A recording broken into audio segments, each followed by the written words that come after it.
దేవుని పరిశుద్ధ నామమునకు స్తోత్రం కలుగును గాక. ప్రభువునందు నాకు అత్యంత ప్రియమైన సహోదరుని సహోదరులారా, ప్రభువును రక్షకుడైన యేసుక్రీస్తు వారి దివ్యనామమున మీ అందరికీ నా ప్రేమపూర్వకమైన పేరు పేరున ప్రత్యేకంగా వందనాలు. ఈనాటి వాక్య భాగములోనికి మనం వెళ్దాం. అపోస్తల కార్యముల గ్రంథం 16వ అధ్యాయం 1వ వచన భాగం. పౌలు దెర్బేకును లుస్త్రకును వచ్చెను. అక్కడ తిమోతి అను ఒక శిష్యుడుండెను. అతడు విశ్వసించిన ఒక యూదురాలి కుమారుడు. అతని తండ్రి గ్రీసు దేశస్థుడు. చాలండి ప్రియులారా, మీ అందరికీ మరొకసారి వందనాలు. ఈ సంవత్సరము దేవుడు మనకిస్తున్న టాపిక్, మొదటి టాపిక్ తిమోతికి రాసిన పత్రికలు. అపోస్తలుడైన పౌలు తిమోతికి రాసిన పత్రికలు. తిమోతికి అపోస్తలుడైన పౌలు 2 పత్రికలు రాశాడు. 2 పత్రికలను గురించి మనము ధ్యానం చేయబోతున్నాం. ఈ పత్రికలు ధ్యానం చేసే ముందు ఆ తిమోతి ఎవరు, అసలు తిమోతిని గురించి కొన్ని విషయాలు మనము తెలుసుకుందాం. అందుకు గాను అపోస్తల కార్యముల గ్రంథం 16వ అధ్యాయము ప్రారంభములో అసలు తిమోతిని గురించి మొదటి ఇంట్రడక్షన్ ఉంది, మొదటి పరిచయం. తిమోతి యొక్క మొదటి పరిచయ వేదిక. తిమోతి పౌలుకు పరిచయమైన సంఘటన అది. అపోస్తల కార్యముల గ్రంథం 16వ అధ్యాయం అంటే 15వ అధ్యాయంలో 36వ వచనం చదువుతాం, చూడండి. కొన్ని దినములైన తర్వాత ఏ పట్టణములలో ప్రభు వాక్యము ప్రచుర పరిచితిమో ఆయా ప్రతి పట్టణములో ఉన్న సహోదరుల యొద్దకు తిరిగి వెళ్ళి వారెలాగున్నారు మనము చూతమని పౌలు బర్నబాతో అనెను. ఇక్కడ సందర్భము ఏంటంటే, అపోస్తలుడైన పౌలు సువార్త పని 3 యాత్రలు చేశాడు. సువార్త యాత్రలు అంటారు. 3 యాత్రలు చేశారు. మొదటి యాత్ర ముగించుకున్నాక కొంతకాలము తను ఏ సంఘములో ఎదిగాడో ఆ సంఘములో ఉన్నాడు. ఆయన ఏ సంఘములో ఎదిగాడు? అంత్యోకయ సంఘములో ఎదిగాడు. మీరు ఒక సంఘములో ఎదగాలి. ఆ సంఘములో కొంత క్రమం ఉంటుంది, ఆ సంఘములో కొంత పద్ధతి ఉంటుంది. ఇన్ని సంవత్సరాలు ఆత్మీయ జీవితంలో క్రమము లేకుండా ఉన్నావేమో ఆలోచన చేయి. ఒక క్రమం అనేది కావాలి. ఆ క్రమము ఎక్కడ పడితే అక్కడ తిరిగితే రాదు. ఒక సంఘములో ఎదిగితే, ఆమేన్, ఆ సంఘములో కూడా క్రమం ఉంటేనే ఒక క్రమమైన భక్తి విధానము మనం నేర్చుకోవాలి. మనము ఆత్మీయ జీవితాన్ని సాధనం చేయడానికి రావాలి. ఆత్మీయ జీవితము మనకి వాక్యం ఆదరించి ఇద్దరికి వచ్చిన పాటలు మధురంగా పాడగలిగిన, ప్రార్థన చేయగలిగిన, దర్శనాలు వచ్చిన దర్శనాలు జరిగిన దేవుడు అంటాడు, క్రమము లేకపోతే నా దగ్గరికి రాలేవు అబ్బాయి అంటాడు. ఆమె ప్రభువా, మీ నామమున మేము ప్రవచనం చెప్పలేదా? మీ నామమున మేము స్వస్థతలు చేయలేదా? మీ నామమున మేము అద్భుతాలు చేయలేదా? అయినా సరే నా అబ్బాయి, నీలో ఏమి లేదు, క్రమము లేదు. స్వస్థతలు నువ్వు చేయలా, నేను ఆత్మనిస్తే జరిగినాయి. ఆమేన్. అద్భుతాలు నువ్వు చేయలా, నేను చేస్తే జరిగినాయి. హల్లెలూయా. ఏదైనా నువ్వు చేసావంటే అదంతా నేను ఇచ్చిందే. పాట పాడినా నేను ఇచ్చిందే. ఆమేన్. వాక్యం తెలిసినా నేను ఇచ్చిందే. హల్లెలూయా. స్వస్థతలు జరిగినా, ఏం జరిగినా మొత్తం నేను ఇచ్చిందే. కానుకిచ్చినా నేను ఇచ్చిందే. ఏది ఇచ్చినా నేను ఇచ్చిందే. ఇది కాదు ముఖ్యము. ఏది ముఖ్యమంటే ఒక క్రమము కావాలి. ఈ నూతన సంవత్సరంలో దేవుడు మొట్టమొదటిసారిగా మనకు చెప్తున్నాడు, ఒక క్రమము. క్రమమైన భక్తి జీవితం కలిగిన వారు మాత్రమే దేవుని దగ్గర ఎలిజిబుల్ అవుతారు, సెలెక్ట్ అవుతారు. క్రమము లేని వారిని దేవుడు తోసేస్తాడు. ఈవెన్ నేను ఇప్పుడు వాక్యం చెప్తూ నేను ఇంత స్థాయిలో మీకు కనబడుతున్నా, నేను గనక క్రమమైన భక్తి నాకు లేకపోతే నన్ను కూడా దేవుడు పక్కన నెట్టేస్తాడు. కాబట్టి దేవుడు మనలో ఏం కోరుకున్నాడంటే క్రమము. పుట్టిన బిడ్డ క్రమక్రమముగా బలపడిద్ది. అవునండి, దినదినము ప్రవర్ధమానమైంది. ఆమె శరీర సంబంధమైన బిడ్డ ఎలా పెరుగుతాడో ఆత్మ సంబంధంగా పుట్టిన వారు కూడా అలాగే పెరగాలి, అలాగే క్రమముగా పెరగాలి.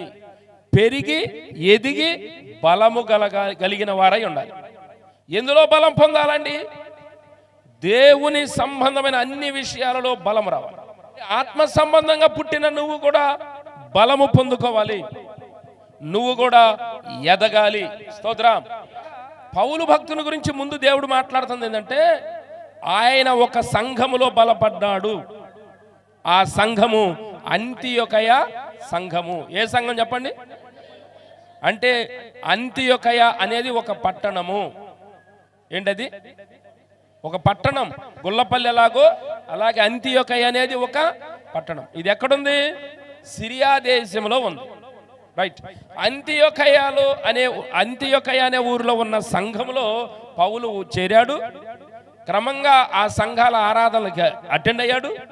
అక్కడ పరిచర్య చేశాడు. అందరిలో మంచి పేరు పొందాడు. చక్కగా ఆత్మీయ జీవితాన్ని కట్టుకున్నాడు. స్తోత్రం.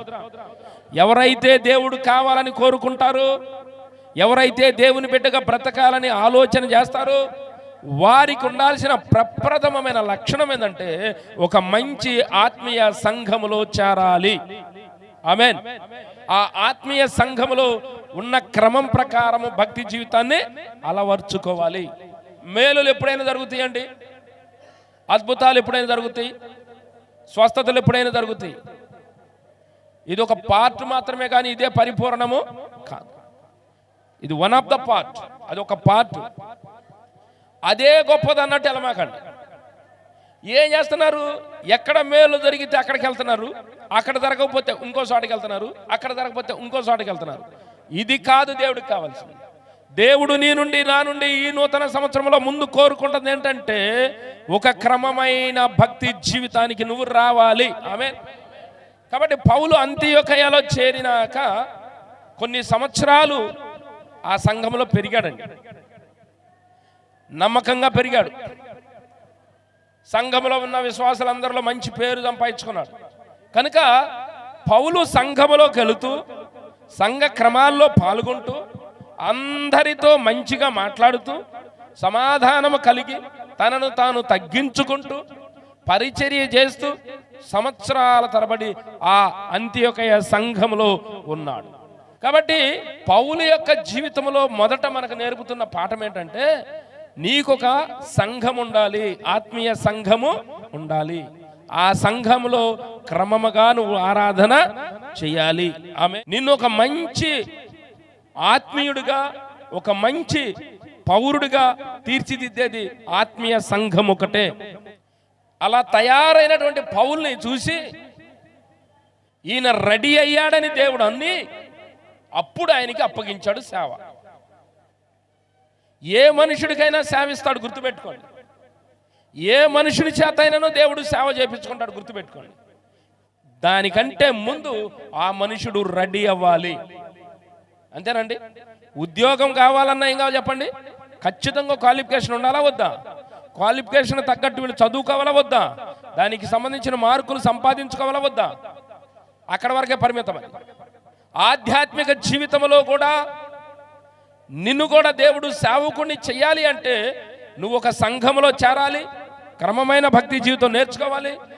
అన్ని విషయాలలో ఆత్మీయుడిగా నువ్వు దేవుని దగ్గర మార్కులు పొందితే నెక్స్ట్ లెవెల్కి దేవుడు ప్రమోట్ చేస్తాడు, నిన్ను సేవకుడిగా అభిషేకిస్తాడు. ఆమేన్. కాబట్టి పౌల్ని ఇప్పుడు సేవకుడిగా అభిషేకించాడు, ప్రపంచ సువార్థికుడిగా. ఆమేన్. అపోస్తలుడైన పౌలు ప్రపంచ సువార్థికుడిగా అభిషేకం అవటానికి కారణం ఒక సంఘం.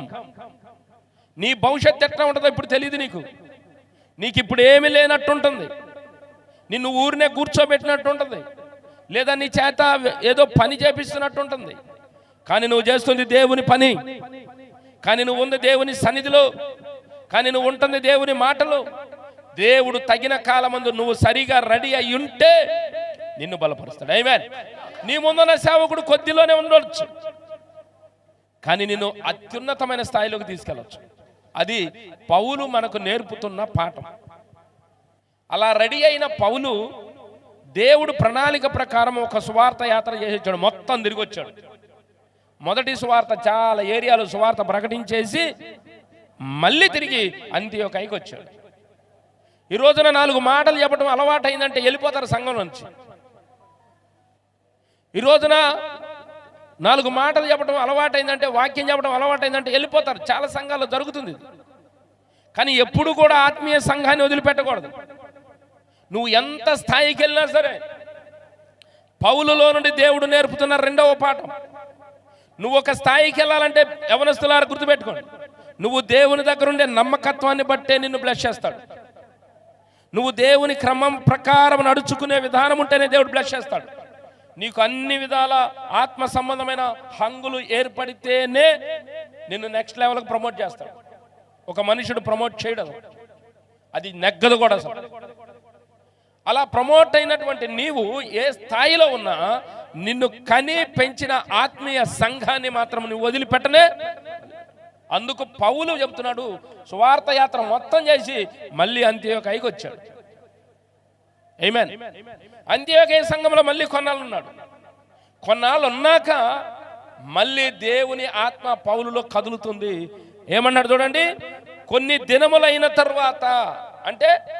దినములైన తర్వాత అంటే ఆ సంఘంలో కొన్నాళ్ళు ఉన్నాడు. తర్వాత ఏమని చెప్పండి, ఏ పట్టణములలో ప్రభు వాక్యము ప్రచుర పరిచితిమో ఆయా ప్రతి పట్టణములో ఉన్న సహోదరుల యొద్దకు తిరిగి వెళ్ళి, పౌలు బర్నబాతో చెప్తున్నాడు. పౌలు బర్నబా ఇద్దరు వెళ్ళారు మొదటి సువార్త యాత్రకి. సువార్త యాత్ర ముగించుకుని అంతియోకయ సంఘంలో ఉన్నాడు. మళ్ళీ ఇప్పుడు పౌలు బర్నబాతో మాట్లాడుతున్నాడు. అయ్యా, మనం ఇంతకుముందు సువార్త చేసొచ్చాం కదా, కొంతమందికి వాక్యం చెప్పొచ్చాం కదా, మళ్ళీ వాళ్ళ దగ్గరికి వెళ్దాం.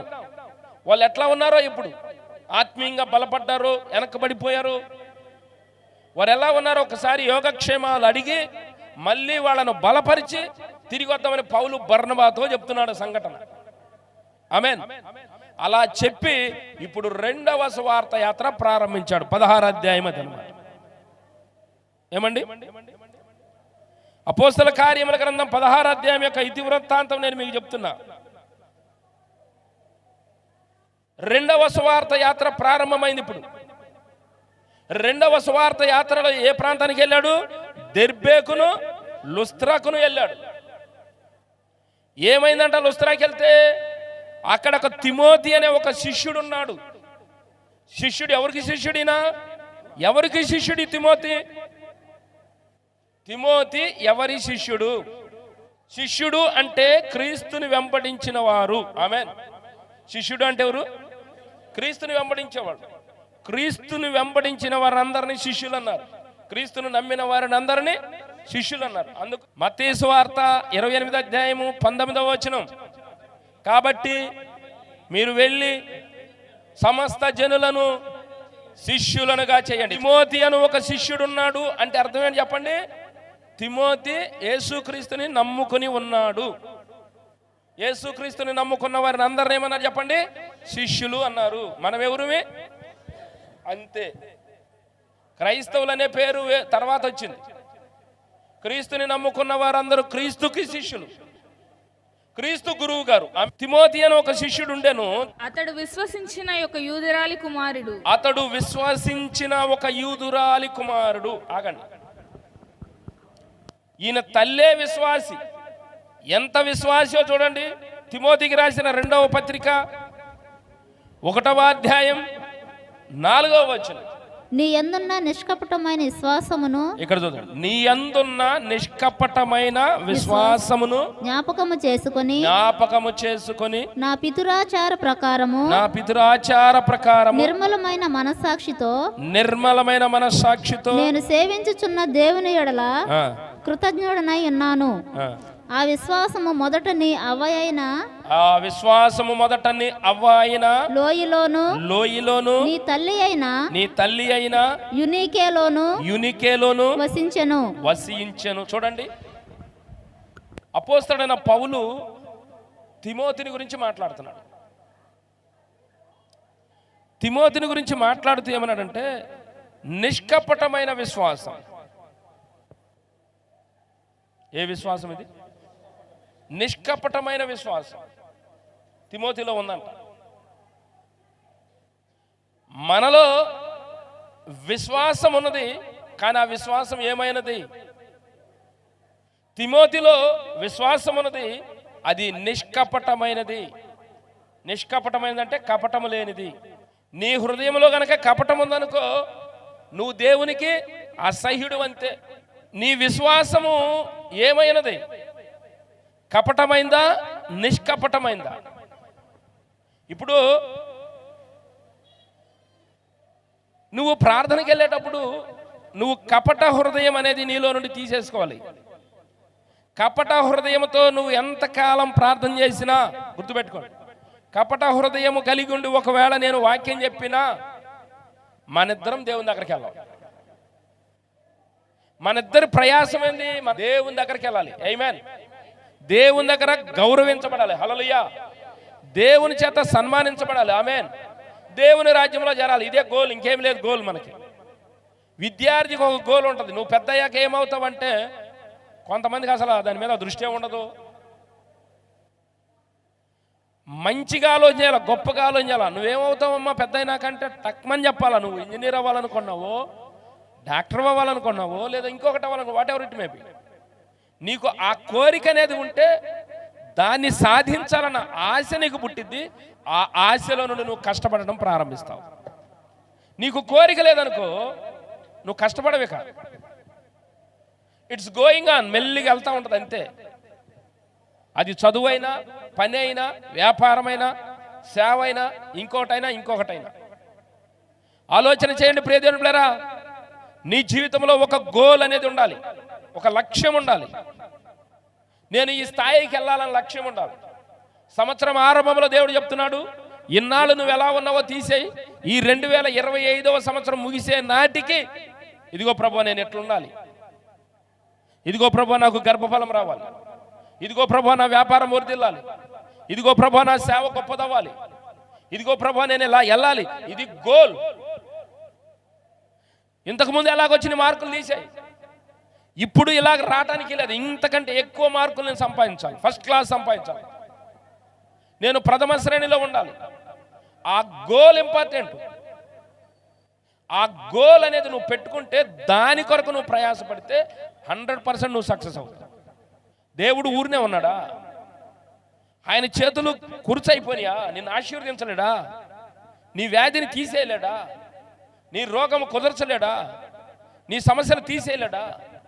ఎందుకు చేయలేకపోతున్నాడు? నీకంటే అసలు లక్ష్యమే లేదు. ఈ రోజున జాగ్రత్తగానండి, నీ ఆత్మీయ జీవితం అందంగా కట్టుకోవాలని ఒక గోల్, దానికోసం నువ్వు కష్టపడాలి. నీ కోసము, నీ కుటుంబం కోసము, నీ బిడ్డల కోసం నువ్వు ప్రార్థన చేసుకోవాలి. ఆత్మీయ జీవితం అందంగా కట్టుకోవాలి ప్రియులారా. ఆత్మీయ జీవితం ఆశామాషి జీవితం కాదు. నిష్కపటమైన హృదయము, నీ హృదయంలో కపటం అనేది ఉండకూడదు. ఆ కపటమైన హృదయం ఉన్నంత వరకు దేవుడు నిన్ను ఆశీర్వదించలేడు, నీ ఇంట్లో ఏమీ చేయలేడు. కనుక ఆలోచన చేయండి, నిష్కపటమైన విశ్వాసం తిమోతిలో ఉంది. తిమోతిలో ఉన్న మంచి లక్షణం నిష్కపటమైన విశ్వాసం, కపటం లేని విశ్వాసం. నీ గుండె మీద చేయబెట్టి ఆలోచన చేయండి, నీ విశ్వాసం ఎలాగుందో. తిమోతిగా విశ్వాసం రావడానికి కారణం ఎవరంట చెప్పండి? ముందు అవ్వ. ఎవరండి అవ్వ అంటే? అమ్మమ్మ. ప్రైజ్ ది లార్డ్, హల్లెలూయా. ఆయన యొక్క కుటుంబం చూడండి. అమ్మమ్మ ప్రభువుని నమ్ముకుందంట, ఆమెలో ఉందంట నిష్కపటమైన విశ్వాసం. ఎంత గొప్ప భక్తి అండి ఇది, ఎంత గొప్ప ఆధిక్యత అండి. ప్రియులరా, నువ్వు ఏ పంట విత్తుతావో ఆ పంటే కోస్తావన్న సామెత. నువ్వు ఎలా భక్తి చేస్తావో నీ బిడ్డలు కూడా ఆ భక్తి నేర్చుకుంటారు. ఆర్భాటానికి బోట్ల కొంతమంది. కాబట్టి ఈ రోజున 3వ పాయింట్, నీ విశ్వాస జీవితం అనేది నువ్వు ఎలా కట్టుకుంటున్నావు. నీ విశ్వాస జీవితం అనేది నువ్వు ఎలా కట్టుకుంటున్నావు. తిమోతి వాళ్ళ అమ్మమ్మ ఫస్ట్ ప్రభువుని నమ్ముకుంటే ఆమె పర్ఫెక్ట్గా కట్టుకుంది.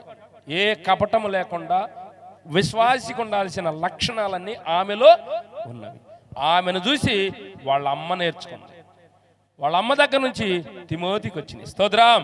ఈ రోజున నువ్వు ఆలోచన చేయి, నా ఇంట్లో మా అమ్మ ద్వారా నేను భక్తిలోకి వచ్చానన్ను లక్షణం ఆ మాట ఉందా నీ నోట? ఒకవేళ ఆ స్థితి నీకు లేకపోయినా, నేను ప్రభువుని నమ్ముకునే స్థితి నాకు ఇచ్చాడు, నా బిడ్డలకు మాత్రం మంచి ఇవి ఇవ్వాలని సంకల్పించుకోండి. నేను ప్రభు దగ్గర ఖచ్చితంగా నేను నమ్మకంగా ఎదుగుతా, నా భక్తి జీవితం నా బిడ్డలకు ఇస్తా. మిమ్మల్ని మీ బిడ్డలు గమనిస్తారు. మీరు దేనికి పాకులాడుతున్నారో చూస్తారు. మీ బిడ్డలు మీరు ఏ విధంగా కదులుతున్నారో చూస్తారు. అబ్జర్వ్ చేసి అట్లా పెట్టుకుంటారు మైండ్లో. మీరు కదిలినట్లే మీ బిడ్డలు కూడా కదులుతారు. అందులో నో డౌట్. తగ్గించుకునే గుణం నీకుందనుకో, ఆటోమేటిక్గా నీ బిడ్డలకు కూడా తగ్గించుకునే గుణం వస్తుంది. అందరితో ప్రేమగా మాట్లాడే గుణం ఉందనుకో, నీ బిడ్డలకు కూడా ఆటోమేటిక్గా అందరితో ప్రేమగా మాట్లాడే గుణం వచ్చింది. లేదా నేనే అని వెళ్ళి అందరిలో ఇన్వాల్వ్ అవుతున్నాం అనుకో, అదే లక్షణం బిడ్డలకు వచ్చింది. అమ్మమ్మ దగ్గర నుంచి చెప్పాడు దేవుడు. ఎందుకు చెప్పాడు? ఊరినే చెప్పాడా? తగిన సమయమందు నిన్ను పొగుడుతాడు. ఆ సమయము ఇప్పుడు వచ్చింది. మీ అమ్మమ్మలో నేను చూశానయ్యా నిష్కపటమైన విశ్వాసం. అది నీ తల్లిలోకి వచ్చింది, నీ తల్లిలో నుండి నీకు. అది తిమోతి యొక్క ప్రత్యేకత. చూడండి 16వ అధ్యాయం 1వ వచనంలో నేను ఇక్కడ మీకు చెప్పాల్సిన మాట ఏంటంటే, ఆయన తల్లి పేరు యూనికే, వాళ్ళ అమ్మమ్మ పేరు లోయి. రైట్. 16వ అధ్యాయం 1వ వచనం. తిమోతి అను ఒక శిష్యుడుండెను. ఓకే. అతడు లుస్త్రలోను ఈకొనియలోను ఉన్న సహోదరుల వలన మంచి పేరు పొందినవాడు. తిమోతిలో మరొక లక్షణం చూడండి. లుస్త్రాలోను ఈకోనియాలోను. ఈకోనియా అనేది ఒక పట్టణం అనుకోండి, దాని పక్కనే లుస్త్రా. ఇవి జంట నగరాలు. ఆ రెండు పట్టణాలలో ఉన్న సహోదరులు అంటే ప్రభువుని నమ్ముకున్న వాళ్ళు, స్తోత్రం, వాళ్ళ వల్ల తిమోతికి ఏమైంది చెప్పండి? తిమోతికి మంచి పేరుంది వాళ్ళ దగ్గర. నీకే పేరుంది? చాలామంది అంటారు ప్రార్థన ప్రార్థన ప్రార్థన ప్రార్థనకి వెళ్తారు. ఎందుకురా? పద్ధతి మారినప్పుడు ఆ మాటలు మారవు, ఆ చేష్టలు మారవు, ఆ బుద్ధి మారి సావదు. ఎందుకురా ప్రార్థనకి వెళ్తారని అందరూ అంటారు. ఆ పేరు నీకుందా? ఇప్పుడు కొంచెం పర్లేదురా, ప్రార్థనకి వెళ్ళిన కాడ నుంచి మాట మారింది, పద్ధతులు మారిని అని చెప్తున్నారా? ఏం పేరుందా నీకు మీ ఇళ్ళ కాడ? ఒకసారి మనం ఆలోచించాలి. లుస్త్రాలోను యూకోనియాలోను ఉన్న సహోదరులందరి వలన మంచి పేరు పొందాడు తిమోతి. మరి నీకే పేరుంది? కాబట్టి మనం ప్రభువు నమ్ముకున్నాక మనము మంచి పేరు సంపాదించుకోవాలి. మంచి పేరు ఎలా వచ్చింది? నువ్వు కోరుకుంటే రాదు, నువ్వు మంచిగా బ్రతకటం నేర్చుకుంటే వచ్చింది. చాలా జాగ్రత్త కిందమా. క్రీస్తులోనికి రాకముందు నీకు ఏ పేరు అని ఉండొచ్చు, దాన్ని తీసి అవతల పడాయి.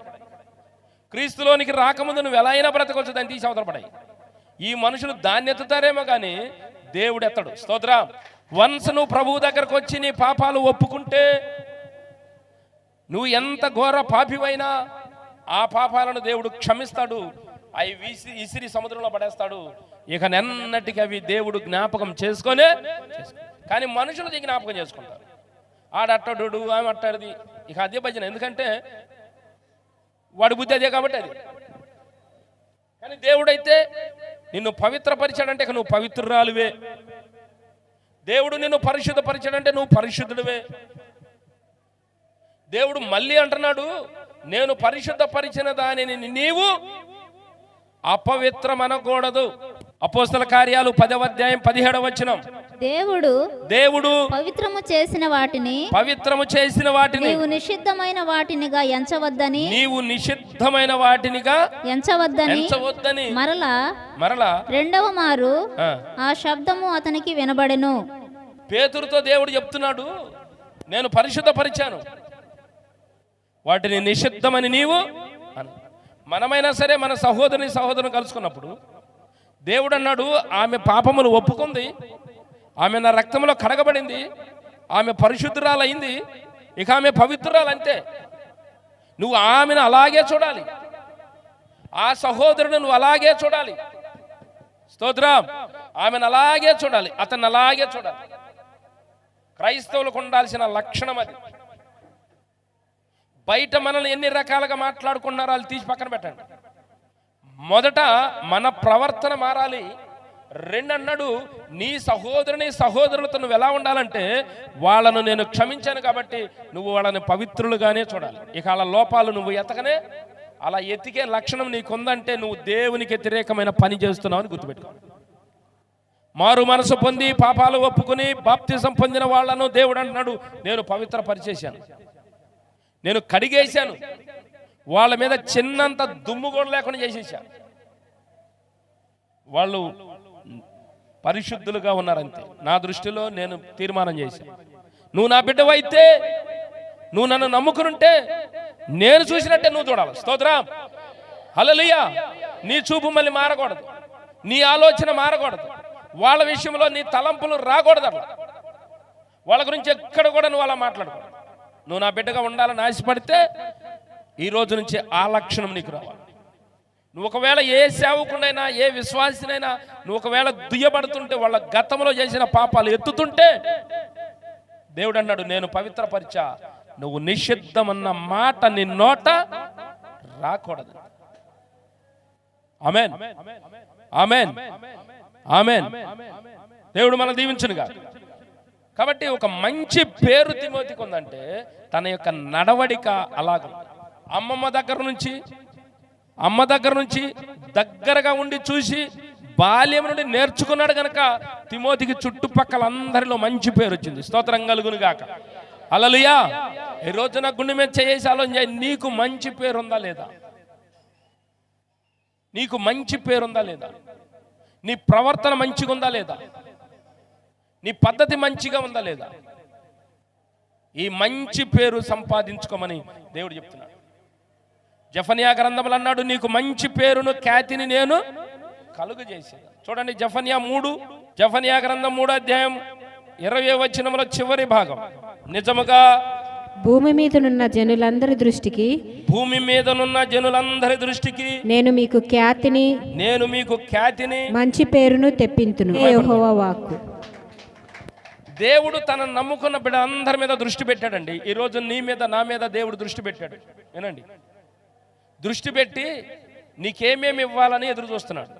తండ్రి అయిన దేవుడు కూడా గుర్తుపెట్టుకోండి, ఆయన దగ్గరకు వచ్చిన వాళ్ళందరినీ చూసి వీళ్ళకేదో ఒకటి ఇవ్వాలి,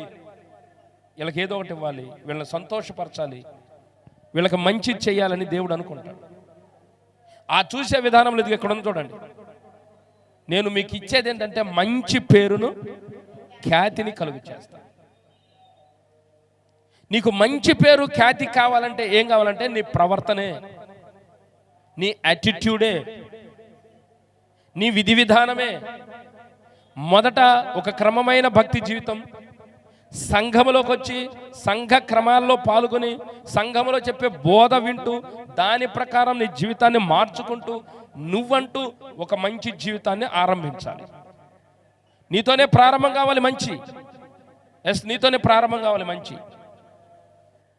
ఒకరు పొగుడతారా, ఒకరు తిడతారా, దాన్ని పక్కన పెట్టేసి దేవుని ముందు నువ్వు నిందారహితుడుగా బ్రతకాలని ఒక మంచి నిర్ణయం తీసుకోవాలి. దాని ప్రకారం నువ్వు నడవాలి, ఒక క్రమంలో ఇంటికి రావాలి. అప్పుడు ఆటోమేటిక్గా దేవుడు ఏం చేస్తాడు, మంచి పేరును ఖ్యాతిని నీకు కలుగజేస్తాడు. అందుకు తిమోతికి ఈకొనియాలోను లుస్త్రాలోను ఉన్న సహోదరులందరిలో మంచి పేరు ఉంది. ఆమేన్. కనుక ఈ రోజున మంచి పేరు మీద దృష్టి పెట్టాలి. మీరు మంచిగా నడవటి మీద దృష్టి పెట్టాలి. ఈ తిమోతి లుస్త్రాలో ఉంటే పౌలు ఆ ఊరు వచ్చాడండి. పౌలు ఆ ఊరు వచ్చినాక ఆ ఇంటికి వచ్చాడు. ఇంటికి వచ్చినాక తిమోతిని చూసి అన్నాడు, అయ్యా మరి పరిచర్యకు వస్తావా అని అడిగాడు. నిస్సందేహంగా తిమోతి యవనస్తుడు అన్నాడు, వస్తానన్నా అన్నాడు. సరే వచ్చాయి పరిచర్యకు అన్నాడు. స్తోత్రం. హల్లెలూయా. లేదన్నా జాబ్కి వెళ్ళాలి. లేదన్నా ఇంట్లో గడవదన్నా, వాళ్ళు అప్పులు ఉన్నాయన్నా. దేవుని నుండి పిలుపు ఎప్పుడు వచ్చి దాన్ని చూడాలండి. దేవుని గడప దగ్గర కూర్చోవాలి. పిలుపు ఎప్పుడు వచ్చి దాన్ని కూర్చోవాలా. తిమోతి వస్తావయ్యా సేవకి? సందేహం లేకుండా వస్తానన్నా రా. ఉన్న ఫలంగా బయలుదేరాడు తిమోతి. వాళ్ళ అమ్మ సంతోషించింది. కనుక ప్రియ దేవుని బిడ్డలారా, వినండి, తిమోతిలో ఎన్ని లక్షణాలు, ఒక్క వర్డ్ తీసుకుంటే ఎన్ని లక్షణాలు ఉన్నాయి చూడండి. ఒకే ఒక వర్డ్ ఆయన గురించి పరిచయ వేదిక, అది అట్ట పెట్టి నీ గురించి నువ్వు సెల్ఫ్ ఇంట్రడక్షన్ నీలోనే నువ్వే చేసుకో, నీకు నువ్వే చెప్పుకో. వాళ్ళ అమ్మమ్మ దగ్గర నుంచి ఆత్మీయ జీవితంలో ఉన్న ఆ కుటుంబం, అది నిష్కపటమైన విశ్వాసం కలిగిన కుటుంబం. మనకు ఉండాల్సిన మొట్టమొదటి గోల్, ఈ రోజు నుంచైనా మనము దేవునికి ఇష్టమైన భక్తి చేయాలి. మనం ఇక్కడ కళ్ళు మూసామంటే పరలోకంలో కళ్ళు తెరవాలి. చెప్పలేడమే ప్రజెంట్. ఆ దమ్ము కావాలి మనకి, ఆ ధైర్యం కావాలి. తిమోతి గురించి ఇంత సమయం చెప్పాడంటే ఊరినే చెప్పాడు అనుకున్నారా? అలాంటి విశ్వాసం మనకు కావాలి. వాళ్ళ అమ్మమ్మ ఆ స్టాండ్ నేర్చుకున్న భక్తి, బడాయి భక్తి కాదు అది. ఆ స్టాండ్ నేర్చుకుని అదే లక్షణం వాళ్ళ అమ్మ నేర్చుకుంది. వాళ్ళ అమ్మను చూస్తూ, వాళ్ళ అమ్మ వ్రేలు పట్టుకుని నడుస్తూ తిమోతి కూడా అదే భక్తి నేర్చుకున్నాడు. పౌలు వచ్చాడు, మంచి భక్తుడు. ఆమేన్. నాతో వచ్చే తిమోతి అన్నాడు. అలా వెళ్ళిన తిమోతి మళ్ళీ పౌలు చనిపోయేటప్పుడు పౌలు యొక్క సేవ అంతా తిమోతికి అప్పచెప్పాడు. మొదటి తిమోతి 1వ అధ్యాయము 2వ వచనం. విశ్వాసమును బట్టి నా నిజమైన కుమారుడగు తిమోతికి శుభమని చెప్పి వ్రాయినది. ఎంత అద్భుతమైనటువంటి మాట, ఎంత అద్భుతమైనటువంటి మాట. ఒక ఆత్మీయ తండ్రి తన దగ్గర పెరిగిన బిడ్డను చూసి, విశ్వాసమును బట్టి నా నిజమైన కుమారుడా, నా హంగును చూసి నన్ను హత్తుకోవచ్చు, నాలో ఉన్న వరాలను చూసి నన్ను హత్తుకోవచ్చు, నాకున్న పరిస్థితి సేవను చూసి నన్ను హత్తుకోవచ్చు. కానీ పౌలు అంటున్నాడు, విశ్వాసమును బట్టి. ఆమేన్. నేను ఏ విశ్వాసం అయితే కలిగి ఉన్నానో ఈక్వల్ విశ్వాసం నీలో ఉంది. నేను ఎంత దైవ ఆసక్తి కలిగి ఉన్నానో అంత ఆసక్తి నీలో ఉంది. నేను దేవుని కొరకు ఎలాగ కట్టుబడి ఉంటానో అలా దేవుని కొరకు కట్టుబడే లక్షణం నీలో ఉంది. కొట్టొచ్చినట్టే. తిమోతే, నిన్ను చూస్తుంటే నన్ను చూసుకున్నట్టుందయ్యా. స్తోత్రం, హల్లెలూయా. పౌలు ఏమంటే చాలా మంది విశ్వాస శిష్యులు చేరారు, కానీ తిమోతిని దేవుడు పౌలు అంటున్నాడు, విశ్వాసమును బట్టి నా నిజమైన కుమారుడా. తండ్రిని చూపిస్తాడు రీడు అంటాను చూడండి. బిడ్డలైనటువంటి వారు తండ్రిని చూపించాలి. ప్రభువుని నమ్ముకుని మనం ఆయనను తండ్రి అంటున్నాం, ఆయనను మనము చూపించాలి. జాగ్రత్తగానండి, ఆయనను మనము చూపించాలి. మన ఇంట్లలో, మన వీధులలో, మన ఊర్లలో, మన సంఘములో ఎక్కడైనాను ఆయనను మనం చూపించాలి. ఆయనకు తగ్గ బిడ్డలుగా మనం ఉండాలి. ఏం స్టేట్మెంట్ అంటే పౌలు ఇచ్చింది తిమోతిని గురించి. విశ్వాసమును బట్టి నా నిజమైన కుమారుడు. నా దగ్గర పెరిగావు కాబట్టి నా కుమారుడు కాదు, నా దగ్గర శిష్యరకం చేసావు కాబట్టి నాకు శిష్యుడు కాదు. అలాంటి అందరిని చెబుతా. ఎందుకంటే ఎవరిని తక్కువగా చూడను, ఎవరిని ఎక్కువ తక్కువ చూడను, అందరూ సమానమే, అందరూ నా శిష్యులే అంట. కానీ ప్రత్యేకంగా నన్ను ఆకర్షించింది నువ్వేనయ్యా. ఎంతకన్నా కావాల్సింది ఏమన్నా ఉందా చెప్పండి? ఇదే కదా మనం నేర్చుకోవాల్సింది. ఒక టీచర్ స్టూడెంట్లో చూసేది ఏంటంటే, నాలో ఉన్నంత కసి నీకుంటే చాలు. నేను ఎంత కసిగా ప్రిపేర్ అయ్యి వచ్చి చెప్తున్నానో అంత కసిగా నువ్వు నేర్చుకుంటే చాలు. మై బెస్ట్ స్టూడెంట్ అంట. ఆడు బాగుండాలని కోరుకుంటారు హృదయంలో. పౌలు భక్తుడు కూడా తిమోతిని అన్నాడు, విశ్వాసమును బట్టి నా నిజమైన కుమారుడా. ఆత్మీయ తండ్రిని నువ్వు ఫాలో అయ్యే విధానము విశ్వాసముతోనే. క్రీస్తునందు విశ్వాసం. ఆత్మీయ తండ్రికి క్రీస్తు ఎడల ఎంత విశ్వాసం ఉందో నీకు కూడా క్రీస్తునందు అంత విశ్వాసం ఉండాలి. పౌలు ఒక రకం చెప్పాలంటే తరా చేశాడు. పౌలు యొక్క విశ్వాసాన్ని, తిమోతి యొక్క విశ్వాసాన్ని ఒక తక్కెట్లో పెట్టాడు. పెట్టి ఇప్పుడు అన్నాడు, విశ్వాసాన్ని బట్టి నా నిజమైన కుమారుడా. ఇంకెంతకన్నా కావాల్సిందే ఉంది శిష్యుడికి? నేను చేసిన సేవ అంతా నీకు అప్పచెప్తాను నా తదనంతరం. అది తిమోతి పత్రిక రాయటానికి కారణం. ఎఫెసు పత్రిక రాసింది ఒక కారణం, ఆ సంఘంలో ఒక డిస్టర్బెన్స్ ఉంది. కొరింథీ సంఘానికి రాసింది ఒక కారణం, ఆ సంఘంలో చాలా డిస్టర్బెన్స్లు ఉన్నాయి. గలతీ పత్రిక రాసింది ఒక కారణం, ఆ గలతీలో కూడా డిస్టర్బెన్స్లు ఉన్నాయి. పిలేమానుకు రాసింది ఒక కారణం, అక్కడ ఒక చిన్న సమస్య ఉంది. ఫిలిప్పీలకు రాసింది ఒక కారణం, కానీ తిమోతికి రాసింది ఒకే ఒక కారణం. నేను నా తర్వాత సేవ అంతా నీకు అప్పచెప్పమని దేవుడు నాకు అప్పచెప్పాడు. ఆమేన్, ఆమేన్. పౌలు అన్నాడు, మంచి తిమోతి పత్రికలో అంటాడు, మంచి పోరాటం పోరాడి తిని నా పరుగు కడముట్టించింది. అంటే ఏంటంటే తుది మాటలు, చివరి మాటలు. నీ లైఫ్లో నా లైఫ్లో అలాంటి భావ్యం అలాంటి భాగ్యం కలిగితే అంత మేలు, అంత అద్భుతం మనం అనుభవించగలిగితే అంత మేలు. కళ్ళు మూద్దాం, ప్రార్థన చేద్దాం.